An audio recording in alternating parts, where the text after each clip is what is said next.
ఆదివాసీ ఎమ్మెల్యేను కించపరుస్తున్నారని ఎమ్మెల్యే కోవలక్ష్మి చెబుతున్నారు. కనీసం మర్యాద ఇవ్వట్లేదు, ఎక్కడికి నన్ను పిలవట్లేదు. ఇది ఎంతవరకు కరెక్ట్ మంత్రి గారు అని సూటిగా ప్రశ్నిస్తున్నారు.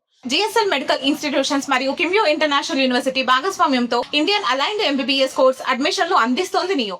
మనతో పాటు ఆశీర్వాద్ ఎమ్మెల్యే గారు ఉన్నారు, మాట్లాడిద్దాం. ఏంటమ్మా ఏం జరుగుతుంది అసలు ఆశీర్వాద్? ఇప్పుడు ఆసిఫాబాద్ ఎమ్మెల్యే ఉండడం వాళ్ళకి జీర్ణించుకుంటలేరు వాస్తవంగా. అంటే ఇక్కడ నాయకులు కావచ్చు, ఇక్కడ ఉన్నవంటి మన ఇన్ఛార్జ్ మంత్రులు కావచ్చు, ప్రతి ఒక్క ఇన్ఛార్జ్ మంత్రి వచ్చినప్పుడు ఇక్కడ కోవలక్ష్మిని వాళ్ళు జీర్ణించలేకపోతున్నారు. ప్రజల్లో ఎంత దూరం చేయాలంటే కూడా అది వీళ్ళ తరం కాదు. నేను చెప్తున్నా, వీళ్ళ తరం ఏ మాత్రం కూడా కాదు. ఈ రోజు మేము కూడా చెప్తున్నాం, ఈ రోజు ఏదైతే పథకాలు పెడుతున్నారో ఆ పథకాలంతా కూడా కాంగ్రెస్ కార్యకర్తలకు మాత్రం తప్ప ప్రజలకి కాదు. ప్రజలు కాదు. ఎక్కడ పెట్టారు చెప్పండి. ఈ రోజు ఏదైతే మహిళలకు కుట్టు మిషన్లు ఇచ్చారు, ఎవరో మైనార్టీ మహిళలకు ఇచ్చినప్పుడు కనీసం లోకల్ ఎమ్మెల్యే ప్రపోజల్ పంపించినప్పుడు అడగాలి కదా. ప్రపోజల్ పంపించినప్పుడు అడగలేదు. సరే లిస్ట్ వచ్చినప్పుడు ఇవ్వలేదు అంటే అది కరెక్టా? మేము ఎవరికి మరి మంత్రి గారికి చెప్పడం తప్పది. ఇవ్వలేదు వాళ్ళు అని చెప్తే ఆయన ఏం చెప్పాలి? అధికారులకు అది తప్పు, అది మీరు ఇవ్వాలని చెప్పాలి కదా. ఏదైతే ఇందిరమ్మ ఇండ్లు ఎవరైతే గుడిసెలు ఉన్న వాళ్ళకి ఈ రోజు ఫస్ట్ సెకండ్ విడతలో ఇస్తామన్నారు. సరే సంతోషం, మేము కాదంటలేము. మరి ఇవ్వండి, మేము కూడా వచ్చినాం కదా, మేము కూడా సంతోషంగా మేము దీన్ని పాల్గొంటున్నాం కదా. మరి పాల్గొన్నప్పుడు మరి ఆ ఇందిరమ్మ ఇల్లు కూడా మాకు మరి లిస్ట్ ఇవ్వలేదు. మరి ఎవరెవరు బెనిఫిషరీ చేసిరో మాకు తెలియదు. మరి మాకు ఎమ్మెల్యేగా చెప్తలేరు, లిస్ట్ ఇస్తలేరు అని చెప్పడం తప్పది. మంత్రి గారు అట్లనే మాట్లాడతారా? మీ గవర్నమెంట్ ఉన్నప్పుడు అప్పుడు నేను కూడా ఉన్నా అంటున్నాడు. అంటే నేను ఉన్నప్పుడు కనీసం టెండర్ కోసం పోయినా అప్పటి ముఖ్యమంత్రి కేసీఆర్ ను కలిసినా కనీసం స్పందించలేదు అంటున్నారు. మీరు ఏం చెప్తారు? ఇప్పుడు కొన్ని ప్రాంతాలలో వాస్తవంగా అక్కడ టెండర్స్ పిలిచినప్పుడు రాలేదు. ఓకే, దానికి మేము ఇల్లు కట్టినామా అని చెప్తలేం కదా. మా ప్రాంతంలో ఇల్లు కట్టినామని చెప్పలేదు, కానీ వేరే చోట కట్టలేదా? హైదరాబాద్ లక్షలు ఇవాళ కోట్ల కొద్ది హౌసింగ్ కట్టలేదా? ఆ రోజు ఈయన మినిస్టర్ ఉండే కదా, జూపల్లి గారు. మరి ఆ రోజు మినిస్టర్ ఉన్నప్పుడు ఎందుకు మాట్లాడలేదు? ఈ రోజు ఏమంటారు, ఇక్కడ నుంచి ఆ పార్టీకి ఈ పార్టీకి మరి ఇవాళ మళ్ళా కాంగ్రెస్ పోయి మంత్రి అయ్యి ఇవాళ ఏది మన బీఆర్ఎస్ పార్టీని విమర్శిస్తున్నావు, కేసీఆర్ గారిని విమర్శిస్తున్నావు. అది కరెక్టా? ఇవాళ దండ విఠల్ గారు ఉన్నారు. దండ విఠల్కి మేము ఓట్లు వేసి గెలిపించినాం. ఆయన ఇవాళ పార్టీ మారి ఎందుకు మారారండి? వాళ్ళ స్వార్థం కోసం, వాళ్ళకి పదవులు కావాలి అంతే తప్ప వేరే ఉన్నది చెప్పండి. ఇవాళ అభివృద్ధి ఎక్కడ అభివృద్ధిని చూపెట్టమనండి. అరే బహిరంగ మీటింగ్ పెడదాం, ఎక్కడెక్కడ అభివృద్ధి చేస్తారో బహిరంగ మీటింగ్ పెడదాం. ఎక్కడ ఎన్ని ఇవాళ పాపం వాళ్ళు నీళ్ళలో అక్కడ ఇక్కడ వాళ్ళు పాపం ఎంత ఇబ్బంది పడుతున్నారు. రోజు మంచాలకి పట్టుకొని లేడీస్లను పాపము గర్భిణీలకు తీసుకొస్తున్నారు. ఏ రోజు బ్రిడ్జులు కట్టారు? ఎన్నిసార్లు నేను లక్మపూర్ బ్రిడ్జ్ అదే అడగబోతున్నాను. 15 సంవత్సరాల నుంచి పాలక వ్యవస్థ ఉంది. ఇంకా అబూజ్మాన్ లాంటి ఛత్తీస్గఢ్ లాంటి ప్రాంతం ఇక్కడ వీడియోలు కనబడుతున్నాయి. ఎందుకని అసలు ఎక్కడ ఈ నిర్లక్ష్యం జరిగింది? ఎందుకు దీన్ని ముందుకు తీసుకెళ్లట్లేదు? ఒక ఎమ్మెల్యేగా మీరు ఏం చెప్తారు దీన్ని? వాస్తవంగా చెప్పాలంటే ఇక్కడ ఫస్ట్ నేను 2014 ఉన్నప్పుడు చాలా తెచ్చిన ఇవన్నీ కూడా కనబడుతున్నాయి మీకు. అన్ని కూడా నేను ఎక్కడ లేని అభివృద్ధి చేస్తాం ఆ రోజు 5 సంవత్సరాలకి. తర్వాత ఆ రోజు రెండోసారి నేను 2014 అప్పుడు ఓడిపోయినప్పుడు ఆత్రం సక్కు గారు గెలిచారు. ఆత్రం సక్కు గారు గెలిచిన తర్వాత ఏవైతే బ్రిడ్జ్లు రోడ్లు మా కేసీఆర్ గారు ఇయ్యనన్నాడా? ఆయన కాంగ్రెస్ నుంచి వచ్చిండు కాబట్టి వానికి కూడా కాంగ్రెస్ బుద్ధి పోలేదు. ఆ బ్రిడ్జ్లు అడగలేదు, రోడ్లు అడగలేదు, అభివృద్ధి చేయలేదు. అది ఎవరిది తప్పండి? ఈ కాంగ్రెస్ నాయకులది తప్పది. ఆ రోజు వాణి స్వార్థం కోసం వాడొచ్చిండు ఆ రోజు బీఆర్ఎస్ పార్టీకి. మరి ఈయన స్వార్థం కోసం ఈయన వచ్చేసి ఈయన మినిస్టర్ అయిండు. ఇవాళ చాలా మంది పోయిరు. ఇవాళ ఇంద్రకార్ రెడ్డి కావచ్చు, ఇంకా ఎవరన్నా కావచ్చు. ఇవాళ ఎమ్మెల్సీ ఎవరో దండ విట్టాలు ఇవాళ మాట్లాడుతున్నారు. ఏ ముఖం పెట్టి ఏం జరిగింది? ఇప్పుడు మీరిద్దరు ఆడ మంత్రి ఉండే, మీరు కూడా ఉండే స్టేజ్ మీద. ఎందుకు మీకు ఈ సంభాషణ వచ్చింది? ఏంటి సంభాషణ అంటే మేము ఉన్న విషయం చెప్పామండి. మీరు కొబ్బరికాయలు కొడుతున్నారు, పని జరగట్లేదు అని చెప్పాం. ఏదైతే హైమండ్ రాఫ్ గురించి చెప్తున్నారు, హైమండ్ రాఫ్ గురించి మాట్లాడడానికి ఏం అర్హత ఉందండి చెప్పండి? హైమండ్ రాఫ్ గురించి మాట్లాడడానికి ఏం అర్హత ఉంది? ఏం అభివృద్ధి చేశారు? అక్కడ మ్యూజియం కట్టించింది మేము, అక్కడ ఆ గ్రామం డెవలప్మెంట్ చేసింది మేము. తర్వాత జోడేఘాట్ ఆ రోజు కేసీఆర్ గారు వచ్చి అక్కడ ఏదైతే అశోక్ రాసిన జల్ జంగల్ జమీన్ కోసం పోరాటం చేసినామంటే కొమరం భీం జోడేఘాట్ లో అక్కడ 25 కోట్లతో మ్యూజియం చేసుకొని డబుల్ రోడ్ వేసింది ఆ రోజు మా ప్రభుత్వం, మా ముఖ్యమంత్రి గారు, నేను ఎమ్మెల్యేగా ఉన్నప్పుడు. ఆ రోజు ఇవన్నీ కూడా కలెక్టర్ ఆఫీసులు, ఎస్పీ ఆఫీసులు, మెడికల్ కాలేజ్లు, హాస్పిటల్స్ ఇవన్నీ చేసింది కోవలక్ష్మి కాదా? మా ప్రభుత్వం కాదా? ఇవాళ బాకీ అని చెప్తారు. ఉంటది బాకీ, ఏ ప్రభుత్వానికి ఉంటది. దిగిపోతే ఈ ప్రభుత్వం ఉంటది, ఈ ప్రభుత్వం దిగిపోతే ఇంకో ప్రభుత్వం ఉంది. చెయ్యాలి తప్ప గానీ ఇక్కడ సమాధానాలు ఆ రోజు ఇట్లయింది అట్లయింది అవన్నీ చెప్పుడు ఎందుకు? నువ్వు ఇక్కడ కొబ్బరికాయలు కొట్టినావు, పనులు అయితే లేవని మేము చెప్పాము. ఇక్కడ మాకు ఏ ఏ ఏ ప్రధాన ఏదే కొబ్బరికాయలు కొట్టిన పనులు ఏదేది కాలేదు మీ దృష్టిలో ఏమేమి ఉన్నాయి? మా దృష్టిలో చాలా ఉన్నాయి. మొన్న యంగ్ ఇండియా స్కూల్ మన దగ్గర ఈసారి వచ్చి కొబ్బరికాయ కొట్టిండా లేదో చెప్పండి. మీ దగ్గర వీడియోస్ ఉన్నాయని ఉన్నాయి. మరి అది ఎందుకు స్టార్ట్ కావలేదు? 7-8 నెలలు అవుతుంది, ఇప్పటి వరకు స్టార్ట్ కాలేదు. సరే, దానిపై మళ్ళీ ఎక్కడ ఇది సామిల రోడ్డు కొమ్మటిగూడ రోడ్డు కొబ్బరికాయ కొట్టిండి ఈసారి. అక్కడ పాలాభిషేకం కూడా చేసిండు అక్కడ అందరు ప్రజలు వచ్చేసి. మరి ఏమైంది? ఆ రోడ్డు స్టార్ట్ అయింది పోయింది, మీరు రేపు పొద్దున చూడండి. అది స్టార్ట్ కాలేదు. ఏదైతే మన ఇక్కడ జోడేఘాట్లో గతంలో మన సీతక్క గారు ఇన్ఛార్జ్ ఉన్నప్పుడు 5 కోట్లు టూరిజం నుంచి అక్కడ మ్యూజియం కాడ పెట్టిన తర్వాత ఆ డెవలప్మెంట్ స్టార్ట్ అయిందా చూడండి మీరు. అవి కాలేదు అని చెప్పడం ఏమన్నా మా తప్ప? మేము ఎమ్మెల్యేగా మేమన్నా విమర్శించామా? మేము రేపటి నుంచి ఉద్యమం అంటున్నారు. ఈ ఉద్యమం ఏ విధంగా ఉండబోతుంది? తప్పకుండా చేస్తాం. వీళ్ళు ఎవరెవరికి బెనిఫిషియర్ కి మా ఇందిరమ్మ కమిటీలు అంటానండి. ఎవడండి ఇందిరమ్మ కమిటీ? వాడు ఒక వార్డు మెంబర్ కాదు, వాడు ఒక సర్పంచ్ కాదు, ఊరిలో ఎవరు కాదు. వాడేవండి ఒక కార్యకర్త. వాడు 10-20 వేలు తీసుకొని ఉన్న వాళ్ళకి లేని వాళ్ళకి వాళ్ళ కార్యకర్తలకి ఇల్లు రాస్తున్నారు. బెనిఫిషియర్ ఏమైనా స్కీమ్స్ వస్తే వాళ్ళ కార్యకర్తలు రాసి ఇస్తున్నారు. ఇదానండి ప్రజారాజ్యం వీళ్ళది? ప్రజారాజ్యం ఇదా? ప్రజారాజ్యం చూపెడతారు ఖచ్చితంగా. ఎలక్షన్ పెట్టమను దమ్ముంటే, స్థానిక సంస్థల ఎలక్షన్ పెట్టమను. ఇవాళ సింగిల్ చైర్మన్ ఎలక్షన్ పెట్టడానికి ఈ గవర్నమెంట్ లో దమ్ము లేదు తెలుసా? ఈ గవర్నమెంట్ లో సింగిల్ చైర్మన్లు పెట్టడానికి కూడా దమ్ము లేదు. నామినేటెడ్ పోస్టుల కోసం ఈ రోజు ప్రయత్నం చేసుకొని చేస్తే ఇవాళ సింగిల్ చైర్మన్లు కోర్టుకు పోయి ఇవాళ మళ్ళీ ఆదేశాలు తీసుకొచ్చారు. మళ్ళీ వాళ్ళు మళ్ళీ ఏంటి ఆర్డర్ తీసుకొచ్చారు. మరి ఎందుకు పెట్టట్లేదు చెప్పండి? ఒక సింగిల్ చైర్మన్ పెట్టడానికి ఈ ప్రభుత్వంలో దమ్ము లేదు. ఇంకా ఏం చెప్తారండి? ఎందుకు మీకు ఎందుకు అధికార కార్యక్రమాలకు మీకు పిలవట్లేదు? అసలు ఏంటి ఆ అధికారిని? మీరు జిల్లా కలెక్టర్ గానీ ఎవరైనా అడిగినా కూడా ఇవ్వద్దని చెప్తున్నారట. వాళ్ళు ఏమంటారంటే ఏ పోస్టింగ్ కాపీలు కూడా ఎమ్మెల్యే గారికి ఇవ్వద్దు. ఇక్కడ మాకు వాస్తవం చెప్తున్నాము. ఎంత ఎంత ఎంత ఇబ్బంది పడుతున్నామంటే ఒక ఎమ్మెల్యేగా కనీసం ఒక పోస్టింగ్ కాపీ లేదు. నిన్న ఎవరు కూడా మాకు అధికారులు చెప్పలే. ఏ అధికారి కూడా హౌసింగ్ డిపార్ట్మెంట్ వాళ్ళు చెప్పలేదు. వచ్చి మేడం ఇవి ఇండ్లు మేము వెరిఫై చేసినాము, ఇగో వీళ్ళు పేదవాళ్ళు, ఇగో లిస్ట్ ఇది మేడం అని కూడా వాళ్ళు చెప్పాలి కదా. వాళ్ళ బాధ్యత కదా. మంత్రి గారు వస్తున్నారు, మరి ఇగో ఇవ్వండి మేడం ఇవి అని చెప్పాలి. ఏదైతే డిఎండబ్ల్యూ గారు ఎవరైతే గతంలో డిఎండబ్ల్యూ గారు ఇప్పుడు నిన్న మొన్న వచ్చిండు, ఆ డిఎండబ్ల్యూ గారికి ఏం తెలియదు. ఇంతకుముందు డిఎండబ్ల్యూ గారు ఎప్పుడు ఆయన వెరిఫై చేసిండట ఎవరైతే కుట్టు మిషన్ల కోసం. కుట్టు మిషన్లను ఎవరికి ఇస్తారండి? ఇవాళ మేరోళ్ళు ఉన్నారు. మేరోళ్ళు ఎవరైతే కుడతారో మిషన్ కుడతారో వాళ్ళకి ఇవ్వాలి.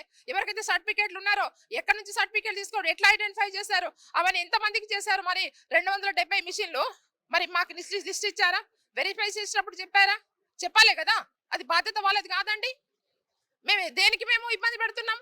కలెక్టర్ గారికి సహకరిస్తున్నాం, అందరు అధికారులకు సహకరిస్తున్నాం, మంత్రి గారు వస్తూ కూడా వస్తున్నాం. ఆయన మళ్ళీ మా మీదనే మీరు ఇది చేయలేదు, గతంలో అది చేయలేదు అంటారు. ఇవన్నీ చేసింది ఎవడండి? ఇవన్నీ ఎవరు కనబడుతున్నాయి కదా. 500 కోట్ల రూపాయల మినరల్ ఫండ్ కాంట్రాక్టులకు పోతున్నాయి. ఈ అంశం ఏమన్నా తెలుసా మీకు? వర్క్ జరగంది ఏమీ తెలియదు. నేను చెప్తున్నా కదా, ఏమీ తెలియదు. ఏ పోస్టింగ్ కాపీలు కూడా ఇవ్వద్దు అనేసి చెప్తున్నారట. మాకు ఏ పోస్టింగ్ కాపీలు కూడా అధికారులు ఎవరు కూడా ఇవ్వట్లేదు. ఈ రోజు ఎన్ఆర్ఈజెస్ నుంచి పట్టుకుంటే హాల్ డిపార్ట్మెంట్ అందరు కూడా కుమ్ముకైపోయి ఇవాళ ఎవరు వాళ్ళే అవినీతి చేస్తున్నారు. అదే అడగబోతున్నా. కోట్ల రూపాయల రోడ్లు పోసినట్టు నిర్మాణం చేసి డబ్బులు తీసుకుంటున్నారు, పర్సెంటేజ్లు తీసుకుంటున్నారు. ఈ అంశంలో స్థానిక ఎమ్మెల్యేగా మీరు ఎందుకు అడగట్లేదు? స్థానిక ఎమ్మెల్యేగా ఎందుకు అడగట్లేదు? అడుగుతున్నారని మా మీద ఫైట్ చేస్తున్నారు కదా. ఇప్పుడు మేము అడుగుతున్నాం కాబట్టి మాకు ఎలాంటి ఒక కనీసం జీవో వచ్చినప్పుడు కానీ లేకపోతే పోస్టింగ్ కాపీ వెళ్ళినప్పుడు కానీ అవన్నీ కూడా మాకు ఇవ్వట్లేదు. అవి ఇస్తే మేము అడుగుతాం కదా. అడుగుతున్నాం కాబట్టి ఇవ్వట్లేదు. గతంలో ఎన్ఆర్ఈజెస్ 40 కోట్లు మాత్రం కాంగ్రెస్ వాళ్ళకి ఇచ్చారు. 40 కోట్లు ఎన్ఆర్ఈజెస్ ఎవరెవరికి? నలుగురు వాళ్ళ నాయకులకు పంచిచ్చారు.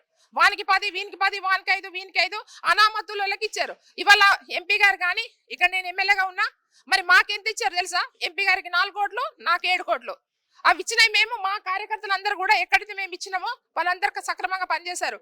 మరి ఎన్ఆర్ఈజెస్ లో మొత్తం అవకతవకలు జరిగినాయి. ఎవరు కూడా పని చేయలేదు.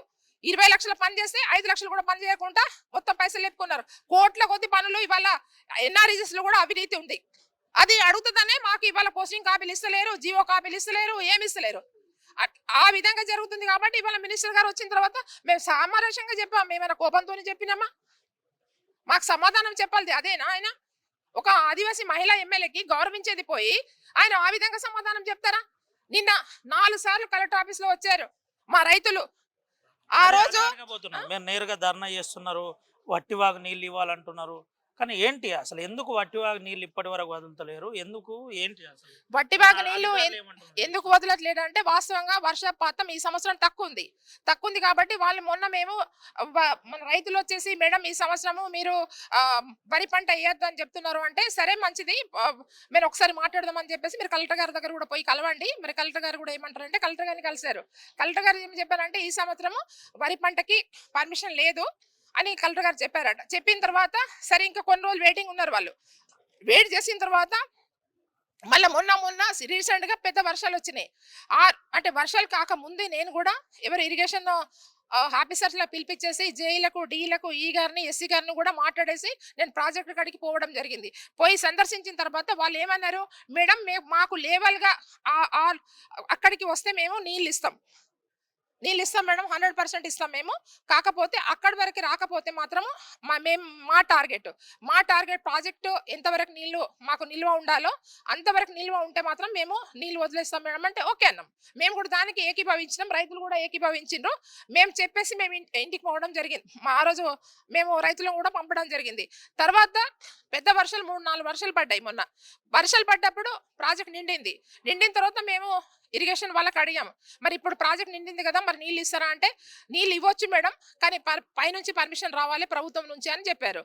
సరే మంచిది ప్రభుత్వం నుంచి ఇవ్వాలి కదా అనేసి నిన్న రైతులకి నేను చెప్పాను చేయొద్దు మంత్రి గారు వస్తారు మనం అక్కడ కూర్చుందామంటే లేదు మేడం వాళ్ళు ఇప్పటికి 4 సార్లు మేము కలెక్టర్ గారి దగ్గర పోయినా కూడా వాళ్ళు ఇవ్వమంటున్నారు అని నిన్న అక్కడ కూర్చున్నారు. వాళ్ళు ధర్నా కూర్చుంటే సరే అక్కడ కూర్చున్న తర్వాత వాళ్ళు నిరసన తెలిపారు. ఈ రోజు కూడా నా లెటర్ ప్యాడ్ మీద రైతుల లెటర్ ప్యాడ్ మీద ఈ రోజు మంత్రి గారికి ఇచ్చాం. మంత్రి గారు ఏం చెప్పాలి మంత్రి గారు, సరే నీళ్లు ప్రాజెక్ట్ నిండి ఉన్నాయి కాబట్టి అక్కడ నుంచి డ్రింకింగ్ వాటర్ కూడా అక్కడ నీళ్ళు ఇవ్వట్లేదు కాబట్టి ఖచ్చితంగా మేము ఎమ్మెల్యే గారు కూడా చెప్పారు కాబట్టి రైతులు కూడా చెప్పిండ్రు, ఇక్కడ నాకు ఒక నోట్ ఇచ్చారు కాబట్టి నేను నీళ్లు వదలమని చెప్తా అని చెప్పాలి కదా. రాంగా ఎవరో చెప్పిరు నేను వాళ్ళ పేర్లు వాళ్ళ పేర్లు చెప్పేసి వాళ్ళు చెప్పిరు నాకు, నేను అధికారులతో మాట్లాడినా అంటే మేము ఇక్కడ పట్టోలేమా వీళ్ళు మేము ఏం పదవి అన్నట్టు మాది. బీఆర్ఎస్ కావాలని ధర్నాలు చేస్తుంది, వట్టిగానే కళ్యాణ్ లక్ష్మి, షాదీ ముబారక్, రైతు బీమా లాంటి పథకాలు తీసేసినని తప్పుడు ప్రచారం చేస్తున్నారు. కావాలని నిరసన చేస్తున్నారు, ధర్నాలు చేస్తున్నారు, నిరసన చేస్తున్నారు. కావాలని చేస్తే మరి ఎందుకు కౌంటర్ ఇస్తలేరు? ఇప్పుడు కోర్టుకు పంపించింది వీళ్ళే. ఇప్పుడు కోర్టు ఏమడుగుతుంది, హైకోర్టు మాకు వివరాలు ఇవ్వండి అని చెప్తుంది. ఎందుకు ఇవ్వట్లేదు? కోర్టుకి ఇవ్వాలా లేదా? మరి ఎందుకు పంపిస్తలేరు ప్రభుత్వం నుంచి? మేము బంద్ చేయట్లేదు కంటిన్యూగా చేస్తామని ఎందుకు చెప్తలేరు? కౌంటర్ దాఖలు చేయాలి కదా, ఎందుకు కౌంటర్ దాఖలు చేస్తలేరు? చేయద్ది వాళ్ళు. మళ్ళీ ఇప్పుడు మేమందరం కూడా ఎక్కడెక్కడ ధర్నాలు చేస్తే బీఆర్ఎస్ వాళ్ళు ధర్నాలు చేస్తే ఈ రోజు ఏమంటారు, మేము కంటిన్యూగా పెట్టేస్తాము అది ఇదని నిన్న పొన్నం ప్రభాకర్ మంత్రి గారు నిన్న మాట్లాడి ప్రెస్ మీట్ ఇస్తారు. మరి ఇన్ని రోజులు ఏం చేశారు? మరి చెప్పండి. ఇప్పుడు జరుగుతుందమ్మా ఆసిఫాబాద్ ఏజెన్సీలో ప్రస్తుతం గ్రామాల పరిస్థితి ఎట్లుంది, ఏం చెప్తారు ఒక ఆదివాసీ ఎమ్మెల్యేగా మీరు? నేనైతే ఒకటే చెప్తున్నాండి, వీళ్ళ ప్రభుత్వం మాత్రం అభివృద్ధి చేసే ప్రభుత్వం కాదు. ప్రజాపాలన అంటుండే కానీ ప్రజాపాలన కాదు ఇది. కాంగ్రెస్ ప్రజాపాలన, కాంగ్రెస్ కార్యకర్తల ప్రజాపాలన. ఇది వేరేది ఏం కాదు. ప్రజలకి ఒరిగేది ఏం లేదు, వీళ్ళు చేసేది ఏం లేదు. ఇది మేము ప్రజలందరూ కూడా తెలుసు, ప్రజలందరూ కూడా గమనిస్తున్నారు. ఈ రోజు కౌలు రైతులకు ఇస్తామన్నారు, ఏమైంది? రైతు బంధు ప్రతి సంవత్సరము రెండు పంటలకు ఇవ్వాలి, ఒక్క పంటకైనా సరిగా ఇస్తలేరు. మొన్న ఇచ్చారు, ఒక్క పంటకి ఇచ్చారు మొన్న. ఇన్ని రోజులు ఏం చేశారండి? వీళ్ళ ప్రభుత్వం వచ్చి 3 సంవత్సరాలు అవుతుంది, ఎందుకు ఇస్తలేరు చెప్పండి? ఇప్పుడు 15,000 ఎకరానికి 15,000 ఇచ్చినామన్నారు. ఎక్కడ ఇచ్చారు 15,000? మీరు కూడా ప్రెస్ వాళ్ళు కూడా మీడియా వాళ్ళు కూడా చూడండి. ముందు ఆయన చెప్పింది ఏంది, ఇక్కడ చేస్తుంది ఏంది ప్రజలకు? ఇప్పుడు ఏదైనా కూడా ఇప్పుడు మా నియోజకవర్గాలకు వస్తే ఇప్పుడు మమ్మల్ని ఇచ్చిన చూపడం అదే మరి పక్క నియోజకవర్గంలో వీళ్ళ ఎమ్మెల్యే ఉంటే అట్లేం చేస్తారా? ప్రేమ్ సాగర్ రావు దగ్గర అట్లేం చేస్తారా? బొజ్జు దగ్గర అట్లేం చేస్తారా? వివేక్ దగ్గర అట్లేం చేస్తారా? చెప్పండి. వినోద్ గారి దగ్గర అట్లేం చేస్తారా? వాళ్ళకి చెప్పకుండా వీళ్ళు చేస్తే ఉంచుతారా వాళ్ళు? అంటే వాళ్ళకొకటి మాకొకటా? మేము ఎమ్మెల్యేలు కాదామండి, మాకు ప్రజలు గెలిపియలేదా? ఇప్పుడు మేము ప్రజా సమస్యలు చెప్పాము, మీరు వచ్చి కొబ్బరికాయలు కొడుతున్నారు తప్ప పనులు స్టార్ట్ కావట్లేదు అని చెప్పాము. ఎందుకు మండింది మంత్రి గారికి? చెప్పి రేపటి నుంచి సంతోషిస్తాం, నీకు మళ్ళా సన్మానం చేస్తాం, పెద్ద పెద్ద దండలేస్తాం. అంతే తప్ప కానీ ఏదో మేము చెప్తే మా మీద విరుచుకుపడము, మా మీద ఏదో చేస్తే అది సహించారు. ఖచ్చితంగా మీకు రాబోయే ఎలక్షన్లో బుద్ధి చెప్తారు. రైట్. ఇది పరిస్థితి. రానున్న రోజుల్లో ఖచ్చితంగా బుద్ధి చెబుతామని చెబుతున్నారు. అయితే కొన్ని ప్రధాన అంశాలు కోవలక్ష్మి ఎమ్మెల్యే ఆసిఫాబాద్ మాట్లాడారు. ముఖ్యంగా కొబ్బరికాయలు కొడుతున్నారు తప్ప పని జరగట్లేదని చెప్పారు. దీంతో పాటు ఒక ఎమ్మెల్యేగా తనను గౌరవించట్లేదని చెబుతున్నారు. ప్రధానంగా ఇది ప్రజాపాలన కాదు, కాంగ్రెస్ కార్యకర్తల పాలన అని ఎమ్మెల్యే కోవలక్ష్మి చెబుతున్నాయి. ఏజెన్సీలో చాలా ఇబ్బందులు ఉన్నాయి, ఇంకా వాగుల మీద డోలీలు తిరుగుతున్నాయి, ఎందుకు ఈ ప్రభుత్వం పట్టించుకోవట్లేదని నేరుగా అడుగుతున్నారు. ఈరోజు మంత్రి గారి సమక్షంలో సమస్యలు చూపెట్టే ప్రయత్నం చేస్తే ఎందుకు ఉలికి పడుతున్నారు. గతంలో బీఆర్ఎస్ ప్రభుత్వంలో పంచాయతీరాజ్ మంత్రిగా ఉన్న జూపల్లి కృష్ణారావు ఎందుకు అప్పుడు మాట్లాడలేదు, ఇప్పుడు ఎందుకు గత ప్రభుత్వాలు అప్పులు చేశాయని ప్రగల్భాలు పలుకుతున్నారని ఎమ్మెల్యే కోవలక్ష్మి చెప్పారు. ఇదే పరిస్థితి ఉంటే రానున్న రోజుల్లో తీవ్రమైన పరిణామాలు ఉంటాయి. ఖచ్చితంగా ఆదివాసీ ప్రాంతంలో ఉద్యమాలు కొనసాగుతాయి. ఖచ్చితంగా కాంగ్రెస్ ప్రభుత్వంపై మేము తిరుగుబాటు చేస్తాం, పోరాటం చేస్తాం, ఉన్న విషయాలు ప్రజలకు చెప్పే ప్రయత్నం చేస్తామని ఆస్వాద ఎమ్మెల్యే కోవలక్ష్మి చెబుతున్నారు. సుమంత్, రవినాయక్, RTV, ఆదిలాబాద్.